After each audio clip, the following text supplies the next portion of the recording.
Well, that brings up another very, very powerful teaching. I have a teacher named Thomas Hubel who lives in Tel Aviv, and he's a profound teacher of mine. What he mentioned too is that what's powerful about these times is that they also bring up the unintegrated past, the undigested past, the things that we did not have a chance to metabolize, the pain, the traumas, the different experiences we've had in the past. So when we get into a situation like this, it brings us direct bridge of connection to those experiences. And that's why, in a way, like we may be feeling fear on one level that's very relevant to what's happening, but on another level, it's actually opening us up to a much wider, much larger container of fear that's coming from the undigested past. And again, what we have in these moments is an opportunity to recognize that and to try and work to create integration on some of those pieces that have yet to be digested and integrated. And what also is quite beautiful that I feel is that Pesach, every year we do this Seder and we tell this story, right? What are we actually doing? We're telling our ancestral trauma story. We're telling the story of how we were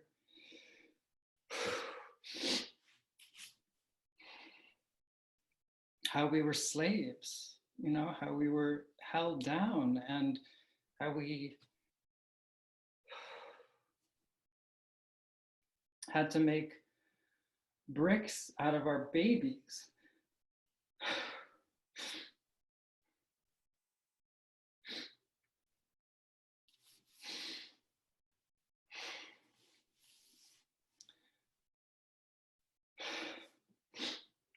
So we're connecting with much larger undigested material, unintegrated material, and we have our own collective trauma stories, and we have our national trauma stories that are, our countries are built upon the trauma of individuals.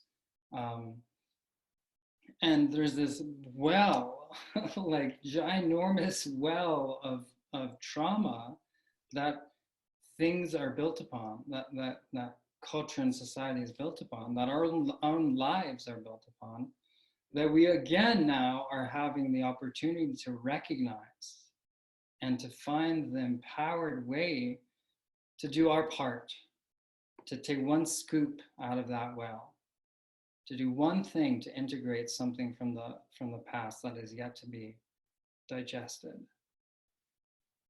And so, right, there again is our opportunity.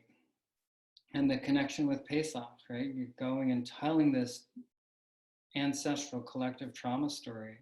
And we can, through that too, what we also have access to is we have access to the resilience of our ancestors, the resilience of our ancestors that's in our DNA. We can actually call upon that in our DNA to support us in these challenging times, because our ancestors went through trauma and they overcame it and they survived. And their resilience is in us. So I want to just, maybe, I guess, I know that we're probably at time here, so I just want to invite a blessing here and invite a prayer that we're able to recognize our work and recognize who we truly are, our birthright as spiritual beings with a much, much wider cosmic identity than the one we may be most attuned to. And recognizing that identity, giving us the strength and connection to spirit, and recognizing the work that we have to do, that we have the opportunity to do, that we get to do while we're a soul and a body here. And that we are able to draw on the resilience of our ancestors that's in our DNA.